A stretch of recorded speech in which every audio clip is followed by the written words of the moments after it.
Só me dá o OK aí, pessoal, para ver se tá saindo o áudio. Tá OK? Beleza, então, pessoal, bem-vindos aí ao webinário de volta às aulas presenciais.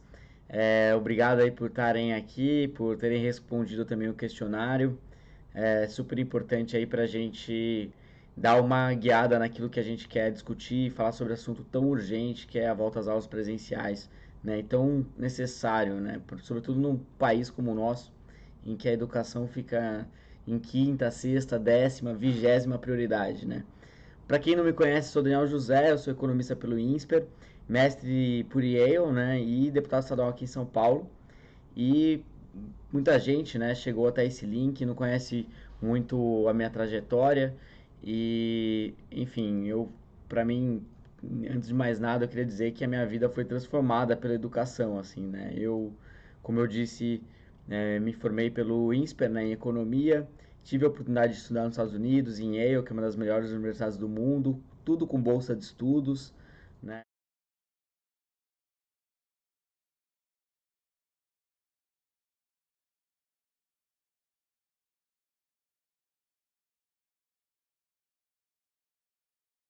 Currículo bacana, tal. Eu vim de uma família privilegiada, mas essa não é a minha realidade, né? Eu sou de Bragança Paulista, interior de São Paulo, e a minha origem é uma origem tipicamente brasileira, né? Meu pai hoje tem 97 anos, né? E é uma pessoa que muito especial, né? Ele trabalhou a vida inteira em trabalho simples, né? Fazia o cafezinho numa agência bancária lá de Bragança.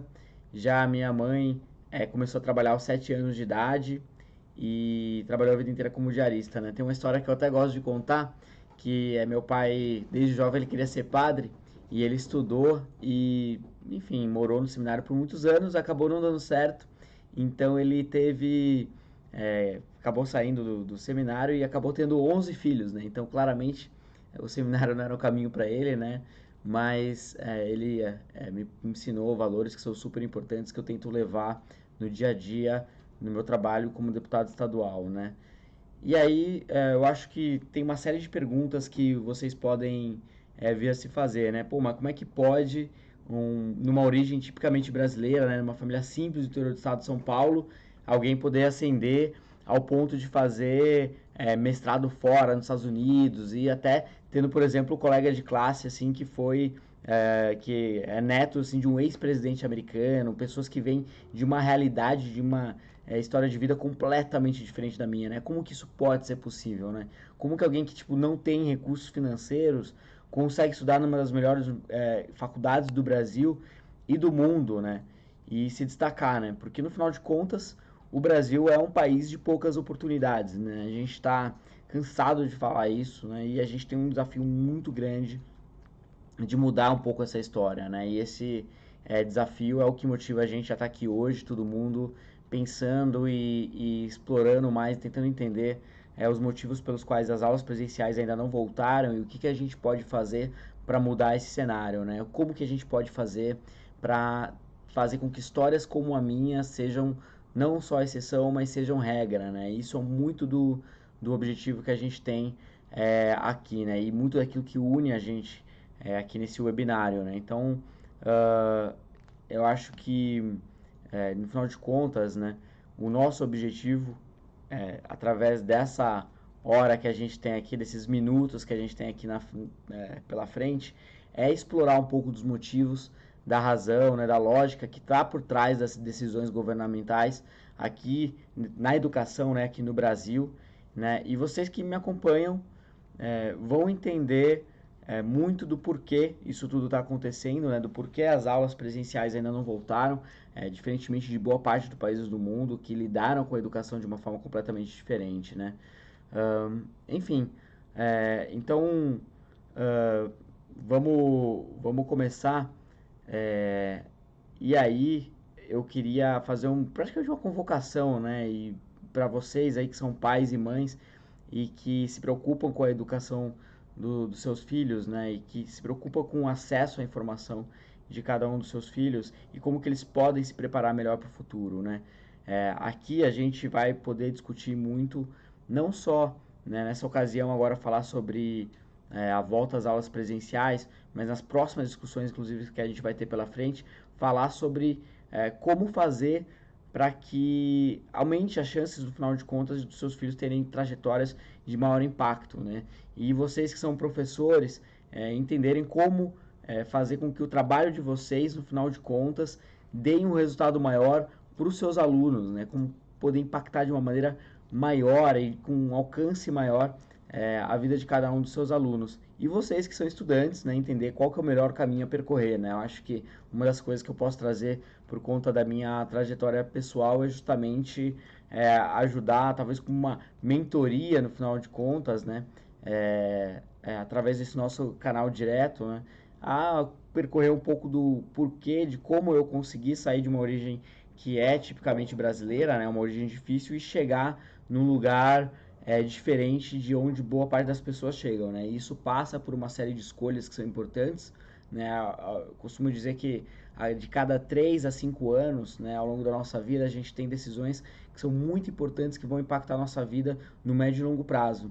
E a maneira como a gente escolhe, a lógica que a gente coloca em cada uma dessas decisões, vão impactar muito o nosso alcance. Então, vocês aí que são alunos e que estão preocupados com o futuro, que querem um caminho diferente para vocês, que querem chegar mais longe, eu tenho certeza de que ao longo desse nosso contato direto aqui, né, não só agora, mas nos próximos semanas, meses e anos, a gente vai poder, eu vou poder dar uma contribuição bastante concreta para vocês, enfim, no final de contas, mudar e colocar racionais diferentes aí que ajudem cada um de vocês a tomar as decisões importantes que vocês têm pela frente e a, enfim, percorrer caminhos de maior impacto, com maior alcance, chegando num lugar diferente daquilo que vocês imaginam que vocês podem chegar. Bom, enfim, mas hoje nesse webinário a gente vai falar sobre a volta às aulas presenciais, que é o assunto mais urgente que a gente tem pela frente hoje, né? São muitos os assuntos importantes que a gente tem a tratar, sobretudo para quem se preocupa em fazer com que o Brasil seja um país com mais oportunidades, mas hoje a gente vai a gente vai no final de contas se aprofundar nesse assunto que é a volta às aulas presenciais, né? Sempre usando, né, dados, né, e evidências que mostram e comprovam que a gente já deveria ter voltado às aulas há muito tempo. Estou alguns meses já falando disso, conversando com algumas lideranças políticas, não só outros deputados estaduais, mas secretários de educação, prefeitos, enfim, pessoas que têm um papel, que têm no final de contas, capacidade na caneta da mão para decidir sobre a volta às aulas presenciais. Então, isso é uma preocupação muito grande que eu tenho corrido atrás e feito conversas com várias pessoas ao longo desses últimos meses para fazer com que, no final de contas, a gente consiga acelerar, né, a tomada de decisão para as aulas presenciais voltarem, né? E o meu objetivo hoje é você que está assistindo sair daqui com uma visão mais ampla sobre esse assunto, né? E sabendo os motivos, né, pelos quais são importantes a gente não esperar a vacina chegar, né? E para vocês, inclusive, influenciarem as pessoas que estão ao redor de vocês, porque no final de contas vocês vão ver muito do porquê as decisões corretas, né, tecnicamente plausíveis não estão sendo tomadas. Tem muito a ver com opinião pública, tem muito a ver com uma visão deturpada que algumas pessoas têm dos riscos e das consequências de não ter as aulas presenciais funcionando, né?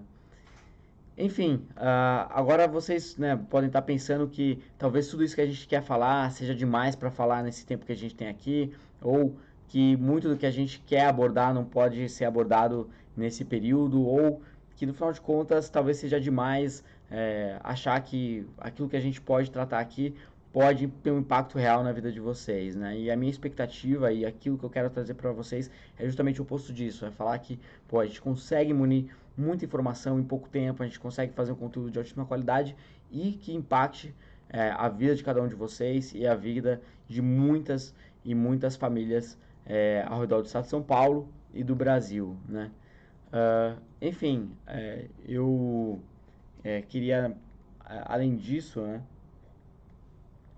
dizer que, enfim, as coisas não são fáceis, né? A gente tem sempre desafios grandes e o Brasil acordou nesses últimos períodos, né, para entender que no final de contas, se a gente não tomar as rédeas, né, e se tornar responsável por aquilo que acontece, não só na nossa vida, mas na sociedade, né, a gente não vai conseguir mudar o Brasil, a gente não vai conseguir ter o impacto que a gente sonha em ter e o país que a gente gostaria de ter, né? Então, cada uma dos desafios que a gente tem pela frente são muito grandes, a gente tem que buscar fazer o máximo possível para ter uma influência real sobre as decisões que estão sendo tomadas, né, na sociedade, e a gente tem que se preocupar com as decisões políticas, a gente tem que se preocupar com aquilo que está acontecendo. E foi isso que, inclusive, fez eu estar aqui hoje como deputado estadual, né? Eu nunca pensei em me envolver com política, né? Eu nunca achei que política fosse um ambiente em que as pessoas pudessem fazer algo com impacto real na sociedade, né? Inclusive, para mim, demorou anos para eu entender que política é algo que pode melhorar a vida das pessoas. Eu acho que muito por conta da percepção que a gente tem, não só no Brasil, mas ao redor do mundo, de que a política muitas vezes é muita discussão e poucas decisões tomadas e pouca ótica, né, no final de contas, e colocando no centro, né, da discussão a sociedade, né, e as pessoas que mais precisam na sociedade. Então, eu desde pequeno, né, eu tive esse sonho assim de tentar fazer com que o meu trabalho tivesse impacto real na vida das pessoas e busquei fazer isso de diversas formas, né? Estudando economia, depois em determinado momento eu estava trabalhando no mercado financeiro e sentia a necessidade de ter esse impacto na vida das pessoas. Eu estava aprendendo muita coisa no mercado financeiro, mas eu não estava conseguindo mudar a vida de muita gente. Então eu decidi largar tudo e ir até o Oriente Médio, trabalhar com refugiados de guerra do Iraque e da Síria, justamente buscando esse impacto, né, na vida das pessoas, as pessoas que mais sofrem. E eu vi que ali era também eu tinha desafios muito grandes para de fato fazer o impacto que eu queria. E aí eu comecei pela primeira vez a entender que a política poderia ser um caminho e que eu poderia, em algum momento da minha vida, decidir me candidatar para um cargo eletivo e tentar, através da política, ter um impacto real. Porque a gente só consegue impactar de forma com escala e enfim, com um resultado que pode perdurar por vários anos e décadas, se a gente tiver uma influência concreta e real nas instituições. Então, se eu ajudo hoje uma pessoa, uma família, essa é uma ajuda que ela acontece, né? Mas ela se perde ao longo do tempo, né? Ela não permanece, ela não tem um legado tão grande quanto uma influência em uma ação de um governo, em uma ação do Estado. Então é muito importante a gente ter essa perspectiva em vista se a gente quiser de fato mudar o Brasil, fazer com que o Brasil se torne um país em que todos possam ter oportunidades de se formar, de ter acesso ao preparo necessário para dar os seus passos com as suas próprias pernas e criar o seu próprio futuro, né? E, enfim, é por isso também que a gente está aqui, porque a gente acredita que se a gente debater esse tema, se a gente mudar a opinião pública, a gente vai conseguir ter um impacto muito grande, porque a gente vai conseguir acelerar a tomada de decisão governamental para fazer com que mais pessoas, no final de contas, se convençam que as aulas presenciais são importantes serem retornadas, né, e que a gente consiga retomar a educação e dar os próximos passos para que a educação melhore. Vamos então entrar aqui nos 10 motivos para a gente não esperar pela vacina, né, que é o assunto principal e é o motivo pelo qual a gente está aqui se encontrando hoje, né. O primeiro ponto, com relação, os dois primeiros pontos que eu queria falar é diretamente ligado à vacina.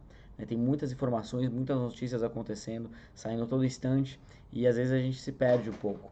E um dos principais pontos e argumentos que são utilizados, né, para que as aulas demorem mais para voltar, é que os professores não foram colocados no grupo prioritário de vacinação.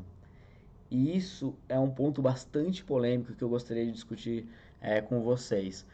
A gente sabe que no final de contas, os professores têm um papel fundamental na educação. Sem os professores, a educação não acontece.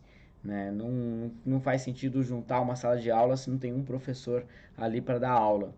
E a gente vai falar logo mais sobre isso, é um ponto seguinte, sobre as taxas de transmissibilidade, né, das escolas e se a gente conseguir fazer com que todos os protocolos sejam cumpridos. Isso tem funcionado em boa parte dos países do mundo. Os riscos para contaminação e, no final de contas, os riscos dos professores não são tão altos assim.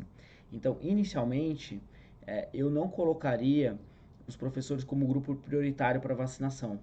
Mas dado que tem uma força muito grande de resistência, sobretudo por parte de sindicatos, sobretudo por parte de todos os organismos que se juntam para defender as classes de professores, né, eu hoje tomaria a decisão de colocar os professores no grupo prioritário, justamente para que não tenha mais nenhum outro argumento que possa travar a volta às aulas presenciais.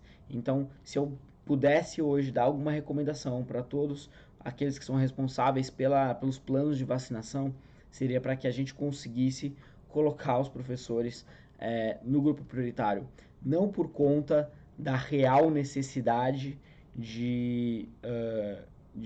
ou de risco, né, que os professores enfrentam, porque isso não é real. A maior parte dos países do mundo continuaram as aulas, inclusive como atividades essenciais, né, e não tiveram nenhum aumento em casos, né, dos professores, mas como no Brasil a pressão dos sindicatos é muito grande, como no Brasil a pressão de forças trabalhistas e tudo mais é muito grande, eu tomaria a decisão de colocar os professores no grupo de priorização, né? Se você for olhar, a maior parte dos países que começaram a vacinar, como os Estados Unidos, o Canadá, o Reino Unido, não tomaram a decisão de colocar os professores como grupo de prioridade, né? Só a Rússia tomou essa decisão, né? E no final de contas, isso é consequência até do fato de que a maior parte desses países, né, que estão tomando decisões técnicas e rápidas e que estão tentando fazer o melhor, né, do seu ponto de vista técnico, né, eles continuaram as aulas, né? Então eles não tiveram a pausa e todo esse espaçamento de aulas que desse período sem aulas que a gente teve, né? Então isso eu acho que é um ponto muito importante, né? Como no Brasil as forças de resistência à volta às aulas são tão grandes, poderia fazer sentido que a gente colocasse de fato os professores nesse grupo de prioridade.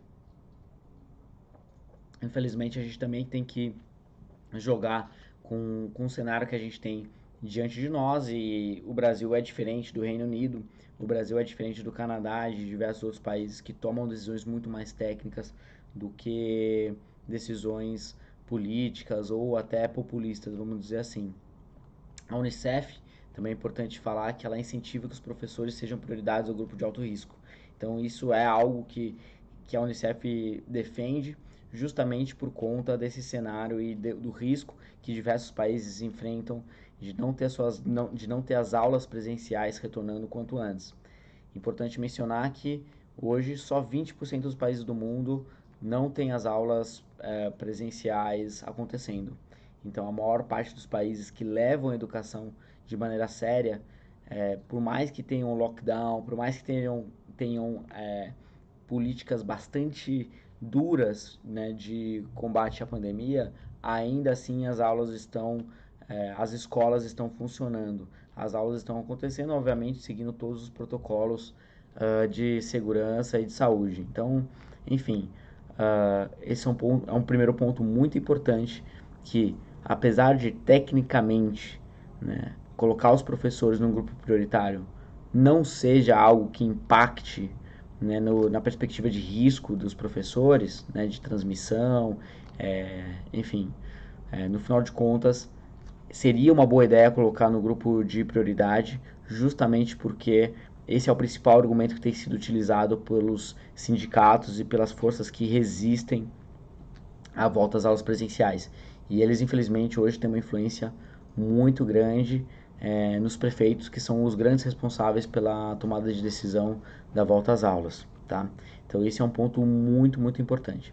O segundo, que também é ligado à vacina, é sobre o fato de não existir, entre aspas, muita clareza se as crianças serão vacinadas.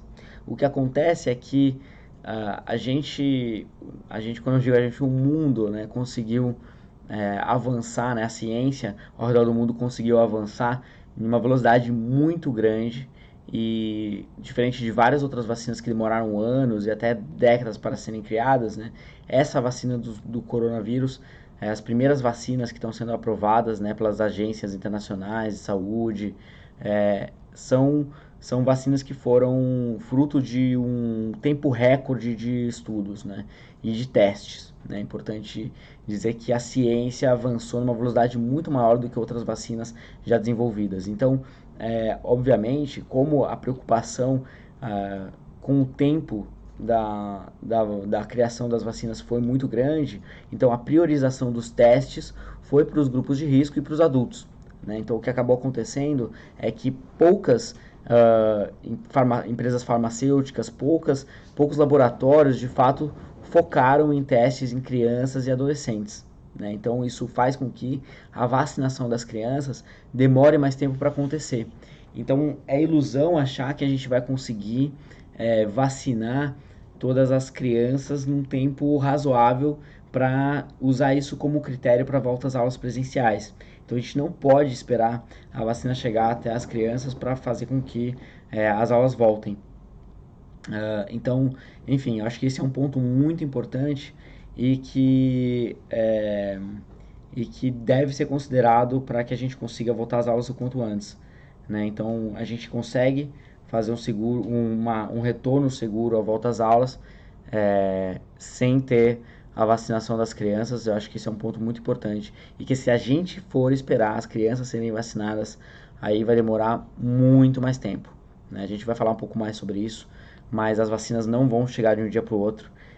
O sistema de vacinação ele é demorado, a gente não tem logística muitas vezes para conseguir fazer com que as vacinas cheguem na velocidade e na escala necessária, e a gente vai ter que ter priorizações e, obviamente, os grupos de risco deveriam ser priorizados, né, os mais idosos, sobretudo aqueles mais idosos que tenham uma atividade, né, que são aqueles que ainda trabalham, os que têm algum tipo de morbidade, mas que, enfim, que estão no grupo de risco e que ainda trabalham, esses deveriam ser os priorizados, né? E também argumento aqui a favor de que os professores também sejam colocados nesse grupo, sobretudo os professores do grupo de risco, para que o argumento um dos argumentos que mais tem travado a volta às aulas seja anulado, né?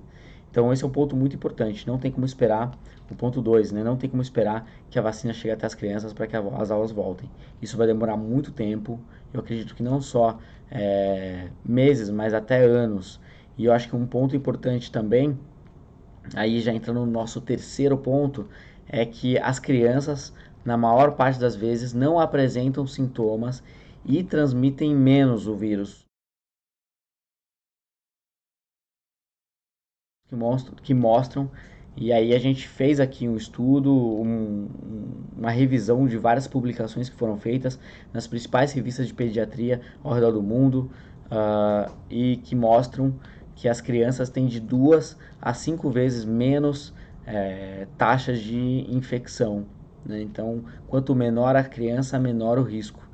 Então, para comparação, que eu acho que até para dar uma referência, o vírus da influenza é 4 vezes mais perigoso que o Covid-19.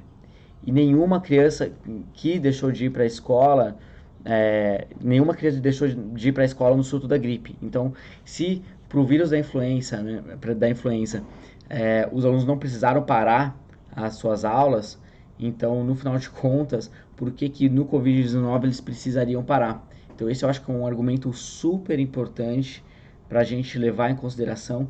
Isso, eu obviamente não sou médico e não posso, não poderia falar por mim, mas eu falo por conta dos estudos em pediatria que foram desenvolvidos e inclusive tem diversos grupos de pediatras que estão se unindo e estão também fazendo uma pressão bastante grande nas lideranças políticas e também ganhando força no debate público, afirmando também e reafirmando esses estudos que estão sendo publicados nas principais revistas de pediatria no mundo. Eu acho que esse é um ponto muito importante, porque não é que o Daniel José, que é deputado estadual, que está afirmando, mas são vários outros grupos de pediatras, são várias publicações que estão sendo realizadas nas principais revistas aí de pediatria do mundo. Então as crianças transmitem menos, quanto menor a criança, menos transmissão do coronavírus e menos chance também de pegar a doença. E aí tem vários pontos que são muito interessantes a gente ver, assim, né? Hoje eu estava vindo até aqui, né, no caminho aqui da Assembleia, e eu estava ouvindo o CBN e a jornalista no debate estava mencionando, né, uma decisão da justiça, que eu vou falar daqui a pouco sobre isso, e dizendo que uma das principais preocupações para a sociedade é justamente a taxa de transmissão nas crianças, né? E essa jornalista, de uma maneira muito desinformada, estava afirmando que esse é um risco muito grande. E na verdade não é. Então a gente tem que levar mais dados e evidências para esse debate público. E quando vocês forem falar com as pessoas que vocês conhecem, com as pessoas que são próximas a vocês, né, e elas lançarem mão desse argumento, eu acho que esse é um dos principais pontos que a gente pode falar, não, peraí, calma lá, isso não é verdade. As principais evidências, diversos grupos de pediatras ao redor, né, do Brasil e do mundo têm afirmado justamente o oposto. Quanto menor a criança, menor a taxa, o risco, né, de ter o coronavírus e menor o risco de transmissão. Então, isso faz com que, por exemplo, os governos já pudessem tomar a decisão de priorizar a volta às aulas dos alunos mais novos, né, de creches e dos anos iniciais do ensino fundamental. Isso é muito importante porque exatamente são essas as fases de maior importância, na final de contas, no desenvolvimento cognitivo de qualquer pessoa. Né? E um ponto bastante relevante é que isso, o não retorno, a volta às aulas presenciais para os grupos menores, para os alunos menores, tem um impacto muito grande também na economia por conta da participação das mulheres na economia. Hoje a gente tem menos mulheres no mercado de trabalho do que no início da década de 90. Né? A gente voltou 3 décadas, né? A gente retrocedeu 3 décadas de participação das mulheres na economia por conta das famílias não terem onde deixar as crianças, né? Então é um problema muito real que existe, não só porque não tem creche, mas vaga de creche, mas agora por conta da pandemia, porque não tem creche aberta, não tem onde deixar essas crianças enquanto as mães vão trabalhar. Então esse é um assunto super importante. E além disso, obviamente, o desenvolvimento cognitivo das crianças, né? A gente tem que levar em consideração quando a gente toma qualquer tipo de decisão de política pública, quais são os benefícios, os riscos e as consequências. E se a gente colocar todos esses pontos numa mesma num mesmo roteiro, né, de tomada de decisão, a gente vai entender que não existe nenhum motivo técnico para a gente frear tanto assim e postergar tanto assim a volta às aulas presenciais. Né? Então, mais uma vez, né, as crianças sobretudo as mais jovens, quanto menos idade, quanto menor a criança, mais seguro é a volta às aulas presenciais. Então, às vezes as pessoas perguntam, poxa, mas será que não seria bom voltar ao ensino médio e as faculdades e por aí vai? Calma, antes de tudo a gente deveria olhar as crianças, a primeira infância, o ensino infantil, a alfabetização, que aliás é um problema enorme, né? Como alfabetizar uma criança, né? Algo que existe muita técnica por ensino à distância, né? Como você propiciar o ensino à distância para crianças que no final de contas não têm condições de ficar na frente do computador e muitas vezes não tem nem infraestrutura para isso, que a gente vai falar também daqui a pouco. Então esse é um ponto muito importante. Quanto menor a criança, menor as taxas de transmissibilidade e ali é onde a gente tem mais segurança, que dá para acelerar com mais enfim, ênfase aí a volta às aulas presenciais. O quarto ponto que eu queria falar para vocês é que vou preparar as escolas para a volta às aulas presenciais não é uma ciência de foguetes. Né? Durante esse período, durante os últimos meses, eu pude visitar várias escolas estaduais aqui em São Paulo e acompanhar, no final de contas, todas as adaptações que foram preparadas por essas escolas. E é importante dizer que as adaptações são adaptações muito simples. é a existência de EPIs, né, de máscaras disponíveis para caso os alunos esqueçam ou, enfim, percam ao longo do caminho do transporte de casa até a escola. Então, isso é algo que pode acontecer, né? E que as escolas têm que se preparar, né? Tem que ter um estoque de EPIs para que todos os alunos dentro das escolas estejam bem protegidos. E que também, além disso, a disponibilidade de álcool em gel e de sabonetes, né? Para lavar as mãos. A maior parte das adaptações das escolas não são obras, né? A maior parte das adaptações das escolas são mudanças dos processos internos de como as aulas são realizadas. Então, por exemplo, os intervalos têm que ser revezados, não pode fazer com que todos os alunos tenham o mesmo período de intervalo. Deveria, sobretudo no início, ter um revezamento de alunos para reduzir o número de alunos em sala de aula. Então, assim, são adaptações, maior frequência ou então espaços, né, para que os alunos possam ir lavar as mãos ao longo do dia de aula. Então, essas são adaptações, no final de contas, muito simples e que qualquer escola poderia fazer.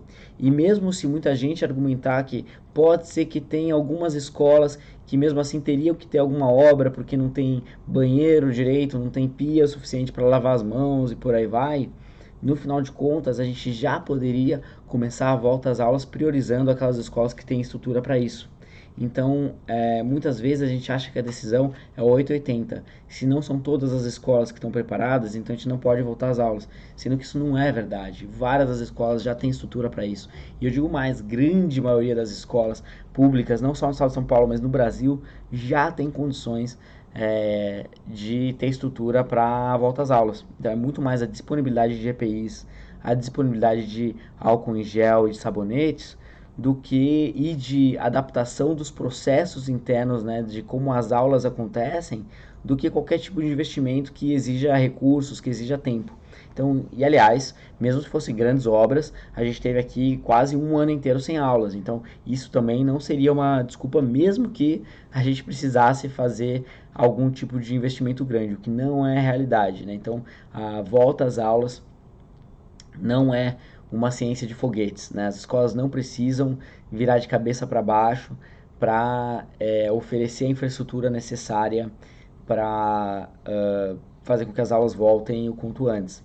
E tem até um exemplo muito visual que eu acho que é interessante falar, que a gente consegue reduzir a transmissibilidade do coronavírus se a gente criar o máximo possível de medidas, né, que vão reduzir as chances da transmissão. Então, se todas as crianças usarem máscara, se todas as crianças lavarem várias vezes a mão ao longo do dia de aula, se todas as crianças e jovens não colocarem as mãos nos rostos, no nariz e tudo mais, se seguirem essas medidas básicas, se todas as crianças mantiverem algum distanciamento mínimo, é claro que isso nunca é perfeito, mas que tenham, no final de contas, o máximo de preocupação com o distanciamento dentro da sala de aula, nos intervalos e por aí vai, né? Então, são todas medidas que vão diminuindo cada vez mais o risco de transmissibilidade. Junto com o ponto anterior, de que as crianças,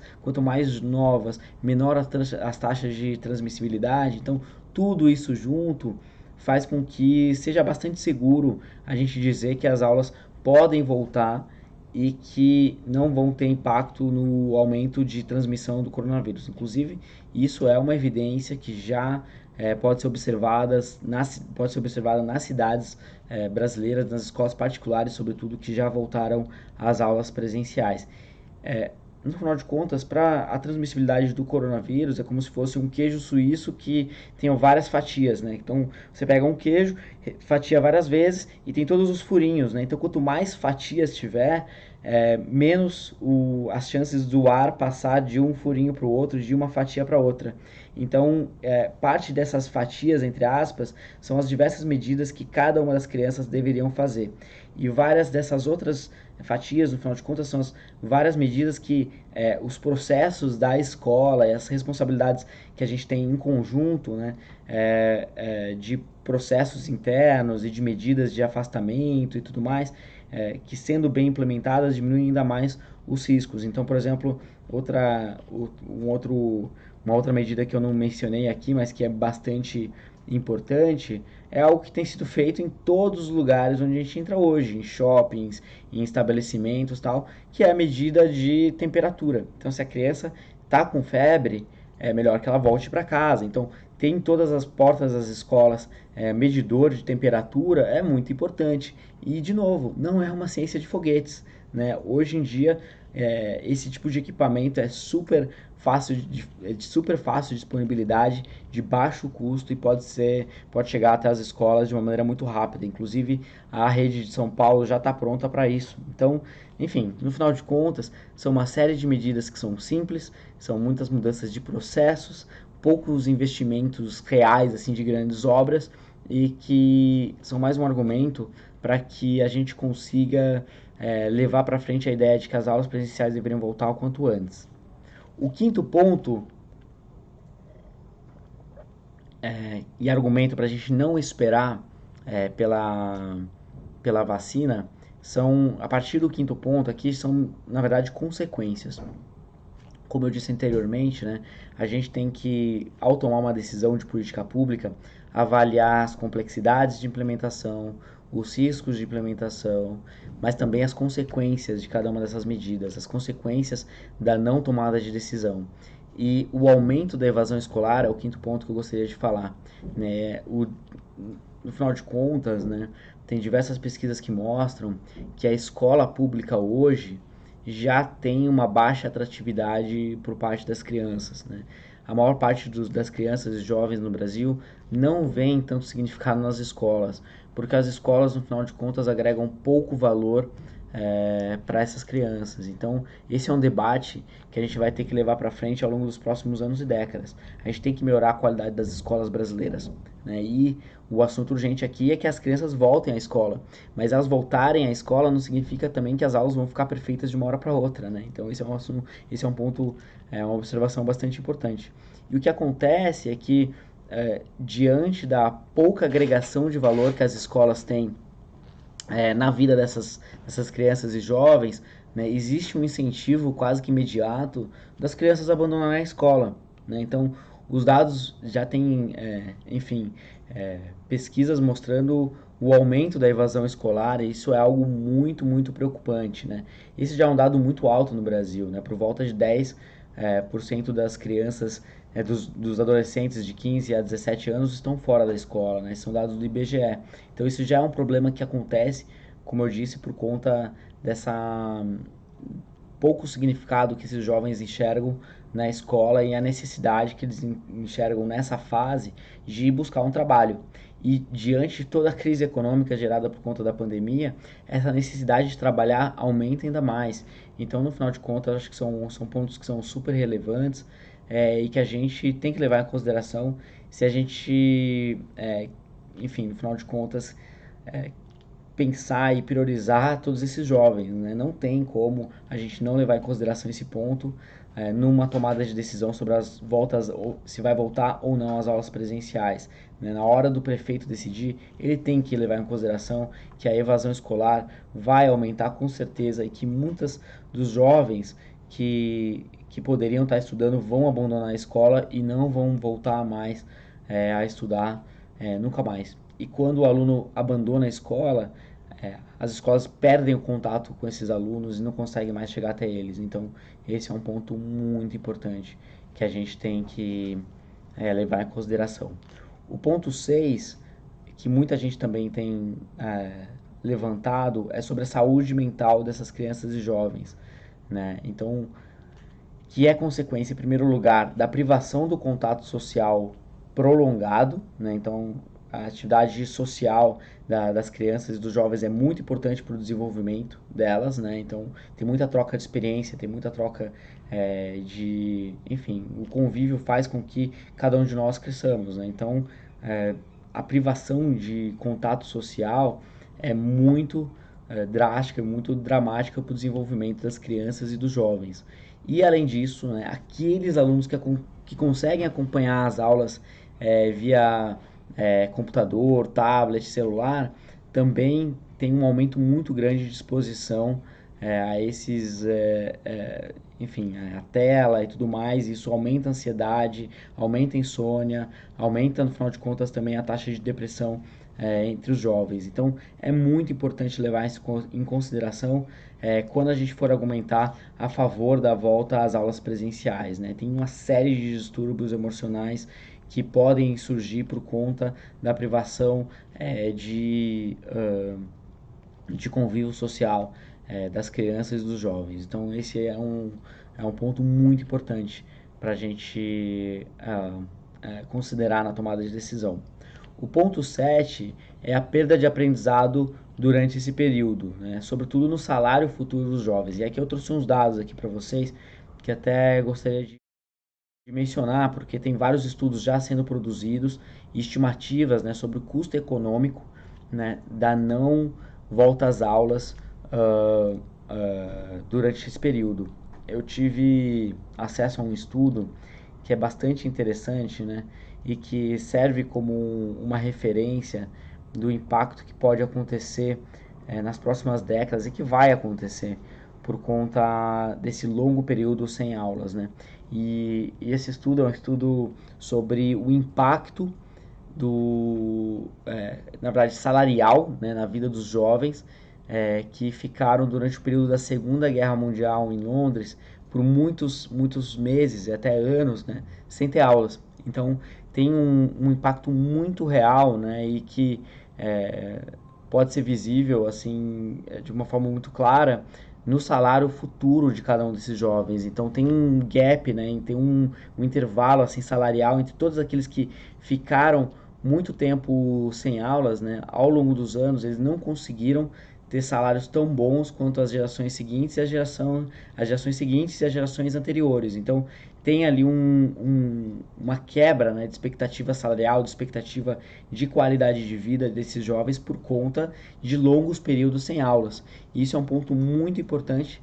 E além disso, tem um impacto econômico mais macro que pode ser medido em PIBs inteiros, né? Então, o fato, por exemplo, do Brasil ter ficado pelo menos 2/3 do período letivo sem aulas, isso no melhor das hipóteses, tem um impacto de PIBs inteiros ao longo das próximas décadas, né? Que estão diluídos, né, nas próximas décadas. Então, isso, no final de contas, às vezes não é tão visível assim agora, mas é como se fosse um impacto de múltiplas reformas da Previdência, por exemplo, nos próximos anos, né? A gente que acompanha as principais, enfim, brigas as principais batalhas que a gente tem na política, por exemplo, a reforma da Previdência foi uma das grandes vitórias que a gente observou no Congresso Nacional nos últimos meses.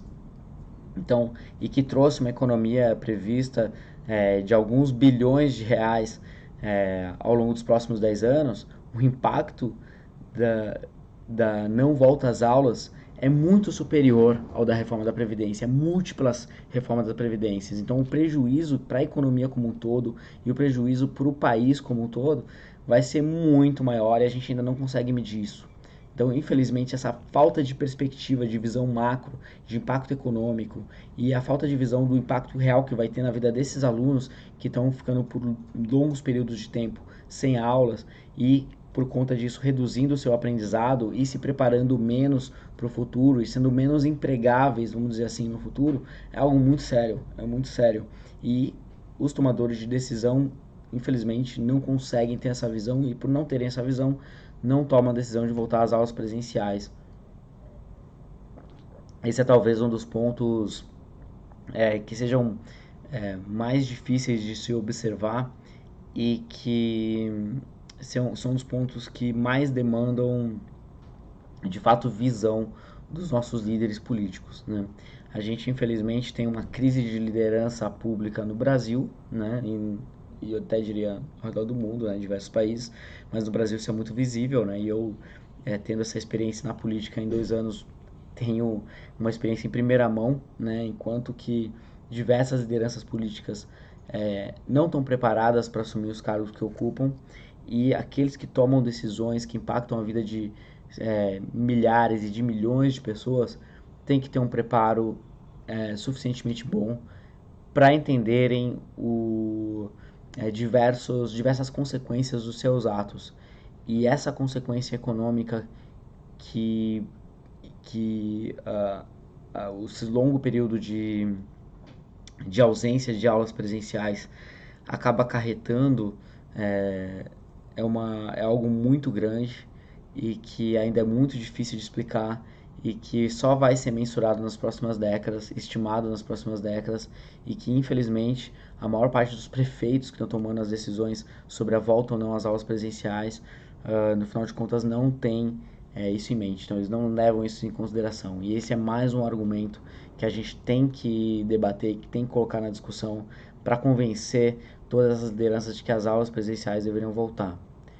O oitavo ponto é a insegurança alimentar das crianças que dependem das merendas escolares.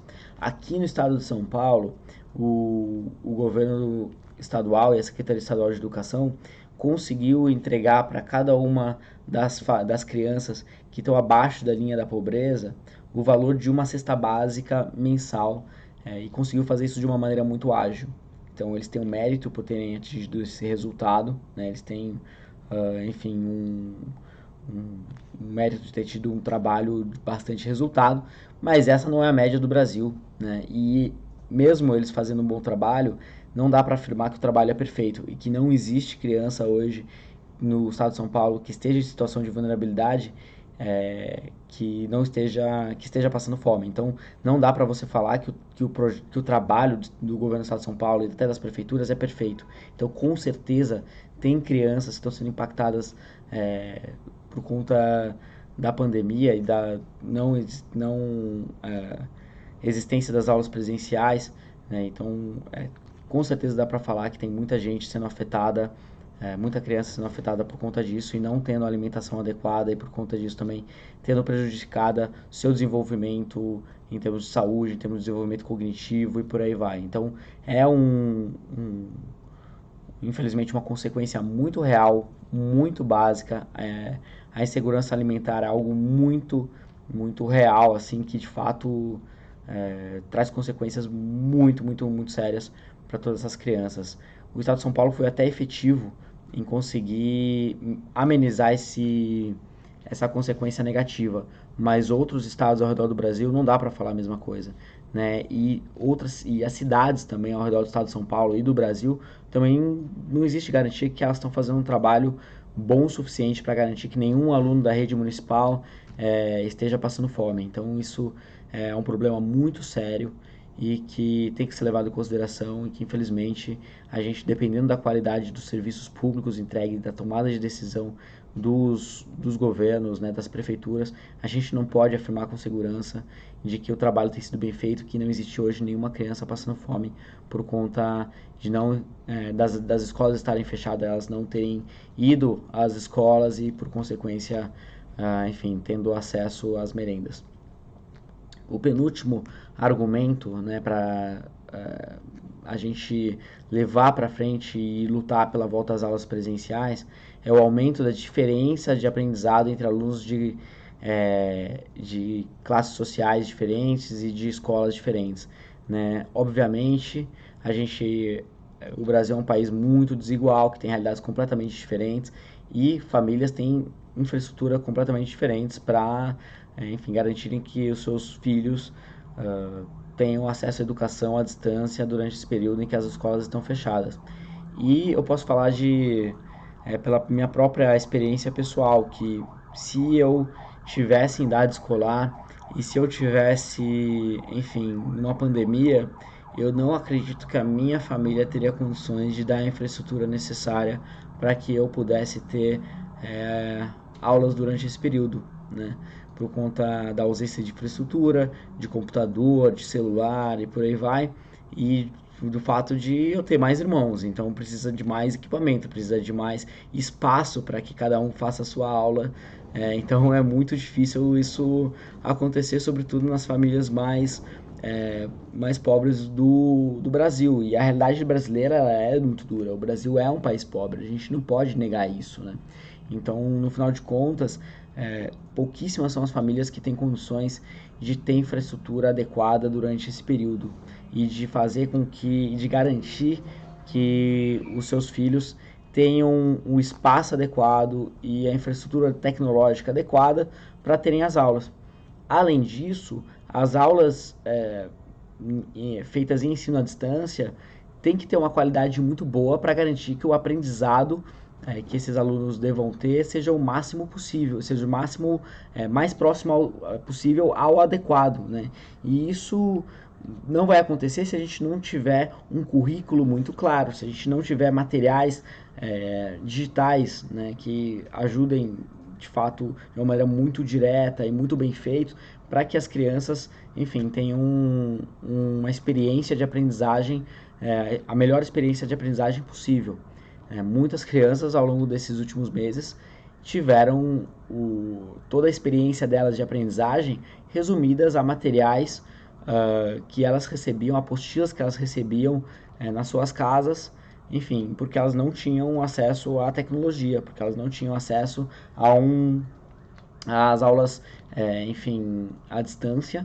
E mesmo assim, mesmo alunos que tiveram acesso a aulas à distância, a EAD, não tiveram boas aulas durante esse período. Então isso é uma evidência, né? Então, enfim, a realidade do Brasil é essa, né? A gente não tem condições de fazer com que nem sequer metade das crianças pudessem ter acesso durante todo esse ano a bons conteúdos de ensino à distância e a bons materiais pedagógicos durante esse período. Então, a realidade é que isso acaba impactando no aumento da desigualdade educacional, né? E no final de contas, mais uma vez, quem mais sofre são as crianças mais pobres, né? Então, por falta de acesso de acesso à tecnologia, 30% das crianças, no final de contas, ao longo pelo menos no início da pandemia, ficaram sem aulas. Então, isso é um problema muito, muito grande que aconteceu no Brasil e que com certeza vai ter um impacto muito forte para cada uma desses alunos, né? E por último, aqui chegando ao fim dessa lista de 10 motivos aí pelos quais a gente não pode esperar a vacina, é o aumento da exposição das crianças ao trabalho infantil e à violência doméstica. Eu separei aqui alguns dados para vocês que, no final de contas, antes do início da pandemia, por volta de 17 a cada 1.000 crianças tinham relatos, né, de trabalho infantil. Então, a cada 1.000 crianças, 17 trabalhavam. Isso aumentou para 21, então um aumento de 21% na taxa de trabalho infantil em São Paulo, observado durante esse período da pandemia. Então, e no mês de abril, o governo federal recebeu quase 20.000 denúncias de violência sexual contra crianças e adolescentes. Então, um aumento de 47% em relação ao mesmo período do ano passado. Então, são dados muito duros e que, no final de contas, também reforçam, mais uma vez, a argumentação de que as aulas presenciais deveriam voltar o quanto antes, né? E aqui eu gostaria até de resgatar um dado que eu já mencionei no início desse webinário, mas que é muito importante, que a participação das mulheres na economia também foi algo que reduziu dramaticamente durante esse período por conta da dificuldade das mães em deixarem seus filhos, de não terem opções de onde deixar os seus filhos durante o período da jornada de trabalho e serem obrigados a se demitir, enfim, a largar os seus trabalhos por conta da falta de alternativas, né? E hoje a participação de mulheres na economia é comparável ao início da década de 90. Então, um retrocesso aí de 30 anos de participação das mulheres na economia. Então, enfim, eu acho que são alguns argumentos muito sólidos, e que no final de contas mostram que não existe assim razoabilidade nenhuma em dizer que as aulas presenciais deveriam ser postergadas por muito mais tempo, né? Eu estou desde junho desse ano defendendo o retorno rápido das aulas presenciais. No início, obviamente, a gente não tinha tantos dados ainda, tantos experimentos, tantas pesquisas realizadas ao redor de outros países do mundo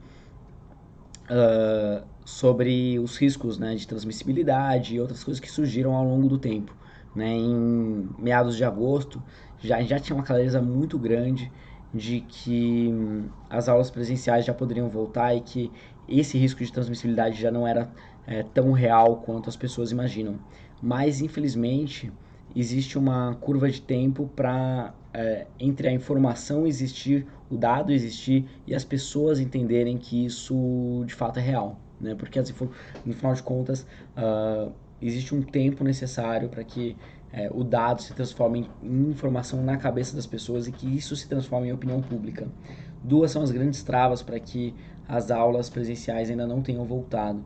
Como eu disse no início desse webinário, em primeiro lugar, a pressão dos sindicatos, que além de ser contra a volta às aulas presenciais, também são contra o ensino à distância. Então eu não sei, no final de contas, o que eles estão defendendo, né? Obviamente eles defendem o interesse da classe e de professores, mas eu também vejo todos os dias e recebo mensagem todos os dias de professores que querem que as aulas voltem, que se preocupam com os seus alunos e que estão sofrendo muito por ver seus alunos não tendo a experiência de aprendizagem, não tendo, no final de contas, aquilo que eles merecem, né, que é uma educação de qualidade. Então, eu vejo muitos professores, recebo muitas mensagens de professores que estão preocupados. Agora, o papel que os sindicatos têm feito, mais uma vez, sobretudo durante esse período da pandemia, é um papel de reflexo do quão atrasado esses sindicatos são, do quanto que eles não defendem de fato a educação. E isso, enfim, é algo que eu já falo há muito tempo aqui, desde o início do meu mandato aqui na Assembleia Legislativa, mas que fica muito evidente agora. Muito evidente o quanto que, no final de contas, os sindicatos jogam contra a educação, jogam contra o interesse principal, que é o dos alunos.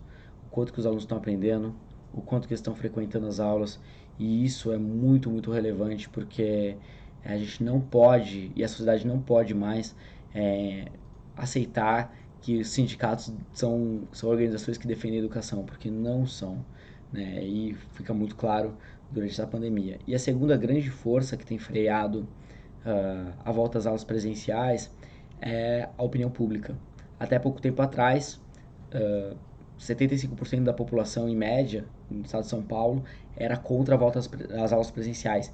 Isso está mudando, essa opinião já inverteu, e hoje a maior parte da população de São Paulo e no Brasil são favoráveis às voltas às aulas presenciais. E isso tem que ficar muito claro para os governantes, isso tem que ficar muito claro para cada um dos tomadores de decisão, para entenderem que se eles tomarem a decisão e decidirem voltar às aulas presenciais, eles vão ter um amparo e apoio da sociedade. Isso é muito importante que aconteça para que esses líderes que muitas vezes são inseguros e que não querem comprar brigas com sindicatos e tudo mais, tomem coragem para tomar as brigas necessárias, para comprar as brigas necessárias e para defender e colocar uma data para que as aulas presenciais voltem quanto antes. Então esses são pontos muito, muito importantes. Como eu disse, né, a volta às aulas presenciais depende de decisões dos prefeitos, porque são questões sanitárias e quem tem prioridades na tomada de decisão sanitária são os prefeitos e não o governador, enfim. Então, no final de contas, é muito importante que os prefeitos sejam convencidos. E, obviamente, Estado e governo federal poderiam ter exercido um papel de influência e de pressão nos prefeitos, mas isso não aconteceu, infelizmente, ao longo desse ano.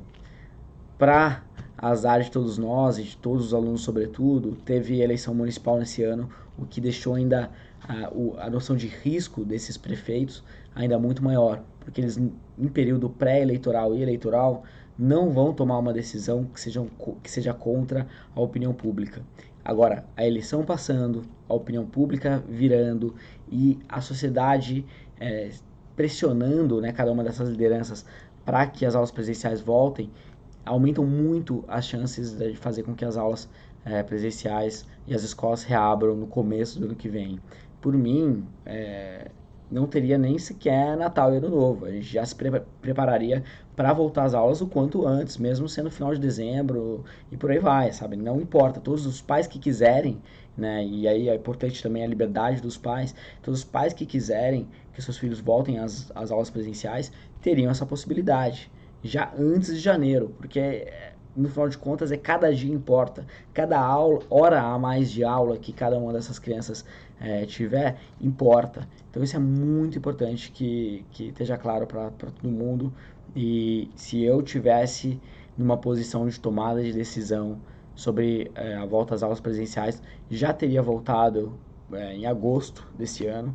E se eu pudesse ter hoje a tomada de decisão sobre as aulas presenciais, eu já aceleraria todo o processo de preparação das escolas e já iria o quanto antes reabrindo as primeiras escolas para que os alunos, enfim, voltem a ter tudo aquilo que eles têm direito, que é uma educação de qualidade enfim, que no final de contas todas as decisões absurdas que aconteceram ao longo desse ano fossem revertidas. Reforçar um dado que eu acho que é assustador, que por volta de 80% dos países do mundo já têm as suas aulas presenciais retomadas. As escolas já estão abertas em boa parte do mundo. Qualquer país sério, nos primeiros lugares dos rankings de educação, já retomaram as aulas há muito tempo e não ficaram muito mais do que 2 meses ou até 3 meses com escolas paradas, né? E logo em seguida eles voltaram. Aqui a gente já está quase o ano inteiro sem aula e ainda, infelizmente, sem perspectiva de retomada das aulas presenciais. Isso é muito, muito triste e reflete, no final de contas, o atraso que a gente tem e o quanto que o Brasil, no final de contas, o país que é, porque é um trabalho de profissional, de decisões erradas, né? São profissionais em tomar decisões erradas. Então eu acho que isso é muito triste, mas é muito real. Por fim, aqui eu queria também agradecer todos aqueles que têm se dedicado, gastado tempo, se mobilizado para que as aulas presenciais voltem quanto antes. Diversos pediatras se uniram, e em especial o Movimento Escolas Abertas aqui em São Paulo, que tem feito um trabalho bastante forte de pressionar a Prefeitura de São Paulo que as aulas voltem e inclusive com um abaixo-assinado que já tem mais de 35 mil assinaturas e que já começa a surtir os primeiros efeitos concretos, né? Então a gente teve ontem a primeira aprovação, na verdade uma liminar na justiça, não uma aprovação, mas uma liminar na justiça, cobrando, né, não só a prefeitura, mas o governo estadual de São Paulo, que demonstre todos os preparativos que foram feitos em todas as escolas e que já definam uma data para a volta às aulas presenciais. Então, mais uma vez, a gente observa aqui em São Paulo e no final de contas no Brasil, né, uma atuação no final de contas do judiciário entrando na frente, tentando empurrar algumas agendas que são muito importantes. E que boa parte das vezes até reclamam que o judiciário atua demais, mas nesse caso foi uma liminar muito importante, né? A gente aqui no Legislativo também pressionando, eu sou coautor de um projeto de lei que torna a educação uma atividade essencial no estado de São Paulo, e isso também faz com que as escolas não sejam mais obrigadas a cumprir nenhum tipo de restrição por conta restrição que qualquer prefeitura ou mesmo governo imponha de lockdown, enfim. E isso, obviamente, não faz com que os prefeitos tomem a decisão das aulas voltarem, mas abre caminho para que as aulas voltem. E agora o judiciário também atuando de forma bastante proativa para fazer com que o executivo, que é na verdade quem tem a caneta na mão, quem pode tomar a decisão, tome a decisão e não fique postergando mais a volta às aulas presenciais e a reabertura das escolas, que é tão, tão importante para o Brasil. Então, essa liminar da justiça, obviamente, não é perfeita, né? Eles não têm uma visão muito clara da real necessidade de infraestrutura para as aulas presenciais. Eles imaginam que, no final de contas, as escolas deveriam ter muito mais obras para que as aulas voltem, mas não é bem assim, né? Depois vocês podem ter acesso a liminar e avaliar.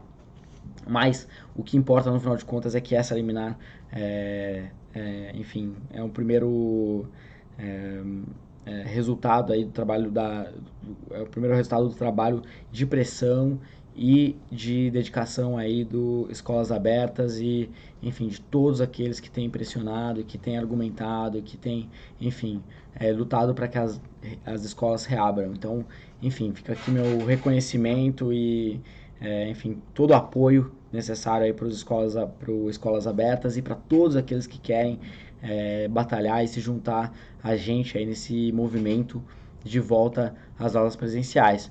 Enfim, eu queria concluir aqui o conteúdo. Não sei se vocês têm algumas perguntas, eu acho que seria legal também responder elas. Vamos colocar aqui algumas perguntas, né, que o pessoal mandou. E aí a gente responde algumas delas e continua aqui a nossa conversa.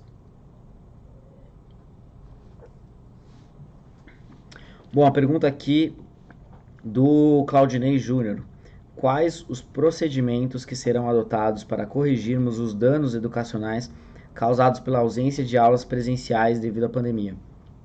Na verdade, a gente não vai corrigir os danos, a gente vai tentar ao máximo reduzir alguns danos, né?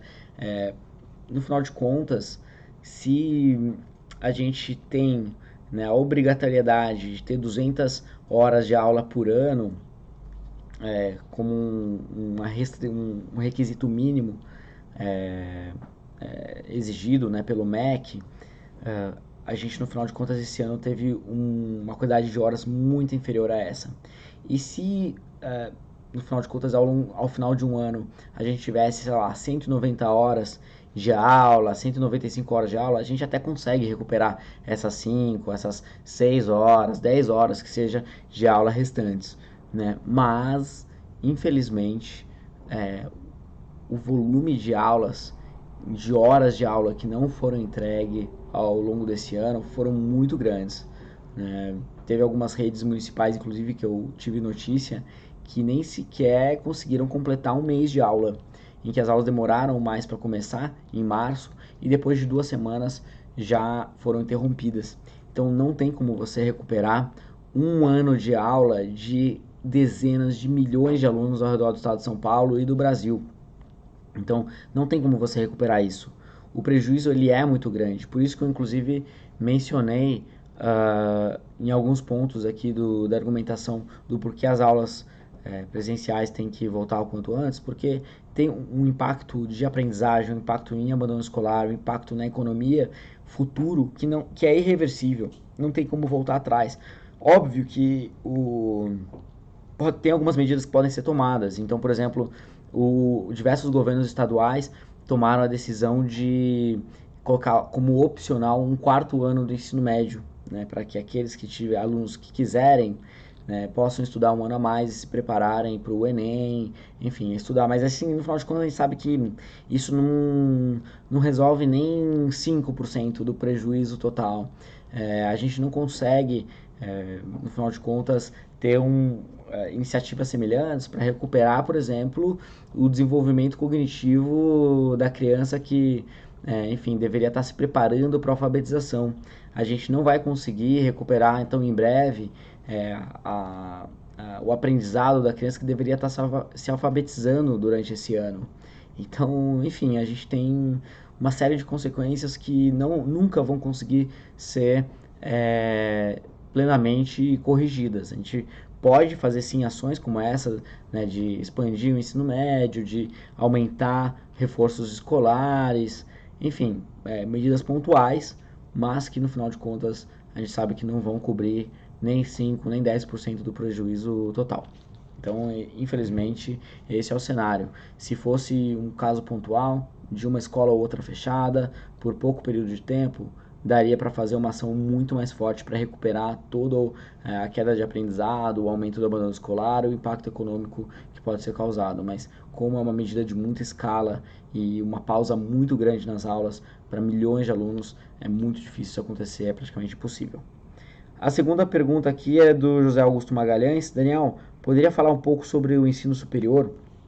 O ensino remoto encontrou boa aceitação por diversos alunos. Eu sou um grande defensor de que o ensino à distância pode ser uma ferramenta utilizada para diversos cursos, sobretudo de ensino superior, para melhorar a experiência de aprendizagem e otimizar, enfim, toda a experiência de estudos aí de alunos de ensino superior. Obviamente, não são todas as aulas que podem ser feitas à distância. Então, por exemplo, cursos como de medicina, tem diversos matérias que, e não só medicina, mas diversos outros cursos, né, obviamente, de biológicas, enfim, que necessitam da presença, né, dos alunos, que necessitam de práticas, de treino, né, que treinos muitas vezes manuais e por aí vai.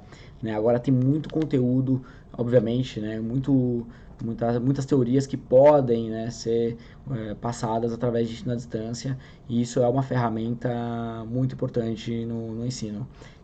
Eu notei ao longo desse ano uma diferença muito grande também de capacidade de adaptação entre universidades particulares e universidades públicas.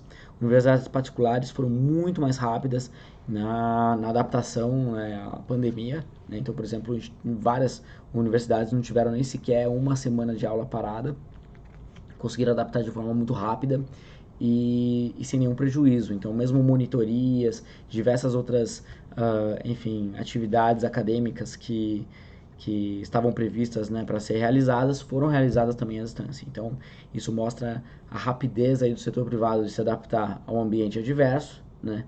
E o setor público, mais uma vez, muita lentidão. Eu sou membro do Conselho Consultivo da USP e, por exemplo, na USP, a escolha das plataformas, a tomada de decisão sobre ensino à distância foi feito de departamento a departamento. Então, aqueles departamentos que são mais, enfim, rápidos, ágeis, como, por exemplo, a Escola Politécnica da USP, a FEA, a Escola de Medicina e por aí vai, a Escola de Direito, conseguiram se adaptar de uma forma muito rápida.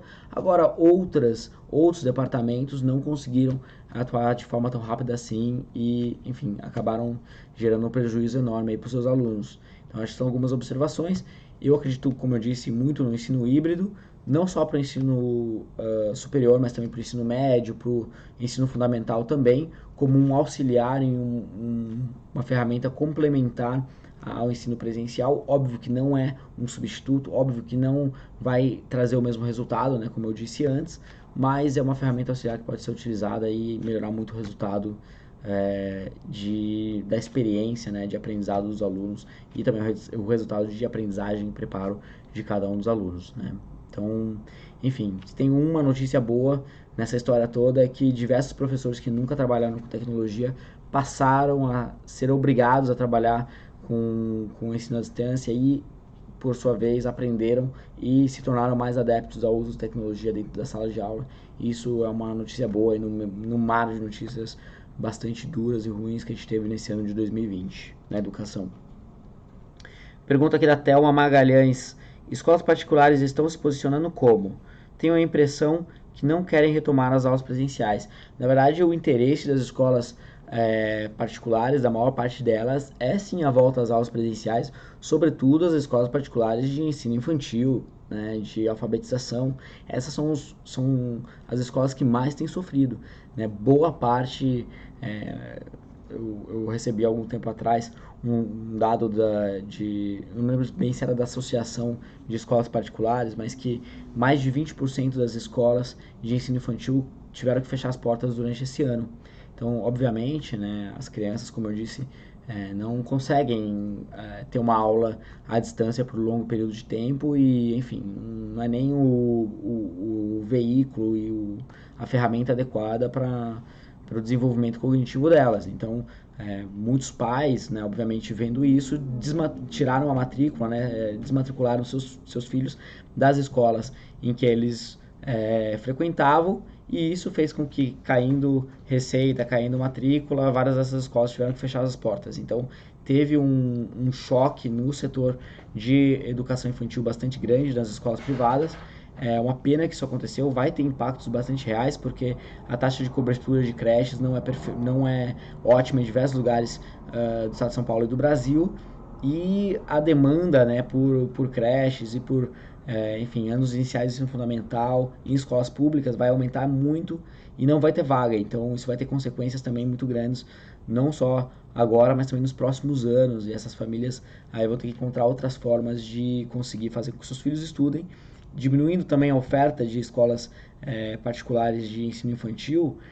No final de contas vai ter um aumento de preços, né, de mensalidade nos próximos anos, né, um equilíbrio de mercado, de preço, né, de oferta e demanda, é algo muito claro, né, e que vai impactar muito também a realidade financeira das famílias, né, que vão ter que pagar mais caro para seus filhos estudarem a partir do ano que vem. Então esse é um efeito bastante complicado também, mesmo para as famílias que têm condições financeiras melhores, o que são poucas famílias ao redor do Brasil.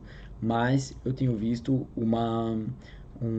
ao redor, né, desse ano e recebendo muitas mensagens e dialogando também com muitas escolas particulares que a vontade, a cobrança delas é que as aulas voltem. O problema é que essas escolas não conseguiram, de maneira efetiva, se unir e pressionar os prefeitos, né? Então isso enfim, algo que poderia ter sido feito de uma forma mais efetiva, né? E que pressionando a volta às aulas presenciais nas escolas particulares abre caminho, né, para a volta às aulas nas escolas públicas, porque no final de contas é o que eu disse, a infraestrutura necessária não é tão grande, é muito mais mudanças de processos internos, e isso qualquer escola pode fazer, não só as particulares, mas também as públicas, né? Então acho que esse é um ponto bastante importante.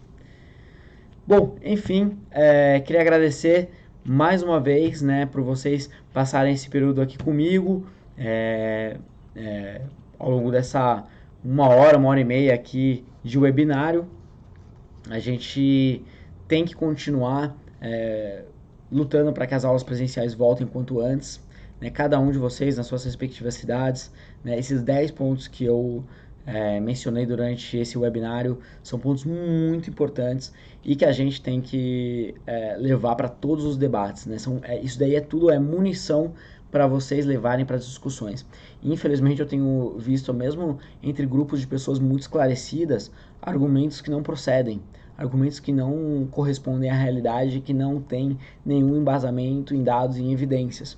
E usando cada um desses 10 pontos que eu mencionei, é uma chance de vocês trazerem para essas pessoas, em todos os seus ciclos sociais, seus amigos, familiares, enfim, mais argumentos para que a opinião pública mude ainda com uma velocidade maior e que ganhe força para que a gente consiga pressionar cada vez mais os prefeitos e as autoridades públicas a tomarem as decisões. Infelizmente, as decisões técnicas não estão sendo tomadas. A gente tem líderes muito ruins no Brasil que estão decidindo ir para o caminho fácil ao invés de ir para o caminho certo. Enfim, queria agradecer mais uma vez, revisando aqui os 10 pontos, os 10 argumentos aqui para a gente não esperar pela vacina para as aulas presenciais e dizer que podem contar comigo para tudo que precisar para a gente continuar nessa luta para que as aulas voltem quanto antes, né? De preferência no início de janeiro do ano que vem, de preferência ainda no final desse ano. Obviamente a gente sabe que isso não é real para a maior parte dos lugares, mas que a gente consiga tornar como algo muito óbvio que as aulas têm que voltar já no início do ano que vem e que não dá para esperar pela vacina, porque se a gente tomar essa decisão, as consequências vão ser ainda muito mais drásticas do que foram até agora e foram consequências muito sérias, e a gente não pode deixar que isso continue acontecendo, né? E aí a gente tem que usar todos os nossos recursos, todas as nossas forças para fazer com que enfim, esse absurdo não continue acontecendo e que a gente consiga garantir que as decisões técnicas, que as decisões que vão ser as melhores para as crianças, jovens, para a sociedade como um todo, para a economia, enfim, aconteçam de fato. Então, mais uma vez, obrigado às Escolas Abertas, obrigado a todos aqueles aí que ajudaram também na divulgação, todos os amigos, para que a gente consiga chegar, né, a um público cada vez maior e enfim, ter uma influência cada vez maior sobre a opinião das pessoas sobre esse assunto que é tão crucial, urgente, importante para o Brasil todo. Obrigado, valeu, tamo junto.